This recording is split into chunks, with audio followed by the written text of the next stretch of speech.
ஏ கட்டப்பை கருப்பி, நீ வந்து உன்னோடைய லைவ்ல, உன்னுடைய வீடியோஸ்ல ஃபுல்லா குழந்தை இல்ல, குழந்தை இல்ல, அவளுக்கு குழந்தையே பொறக்காது அப்படின்னு சொல்லி ஒருத்தவங்கள பேசிட்டுருக்க. ஆனா, எத்தனையோ லட்சக்கணக்கான பேருக்கு குழந்தை இல்லாம இருக்காங்க. நீ பேசுறது அவங்க எல்லாத்தையும் அவங்க எல்லாத்துக்கும் பாதிப்பு தான். அவங்க எல்லாரும் பாதிக்கப்படுறாங்க.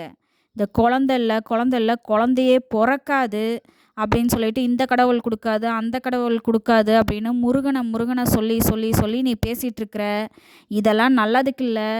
மக்கள் எல்லாரும் வந்து உன்னைய ஒரு நாளைக்கு அடி பின்னி எடுக்க போறாங்க. நீ பார்க்க போற. சரியா? இன்னொரு தடவ உன்னுடைய லைவ்லயோ, வீடியோலயோ குழந்தை இல்ல, அவளுக்கு வந்து குழந்தையே பொறக்காது, பட்டை மரம் அப்படி இப்படின்னு யார சொல்றியோ அவங்கள மட்டும் இல்ல. அந்த மாதிரி லட்சக்கணக்கான பேர் இருக்காங்க குழந்தை இல்லாதவங்க. குழந்தைக்காக தவம் இருக்கிறவங்க இருக்காங்க. குழந்தைக்காக கோயில் கோயிலா சுத்துறவங்க இருக்காங்க. அவங்க எல்லாத்தையும் தான் நீ பேசுறதாகும். சரியா? வாய அடக்கி வச்சுக்கோ. இதோட நிறுத்திக்கோ. இனிமே அந்த பேச்சு பேசுன என்ன நடக்கும்னு தெரியாதாம்மா.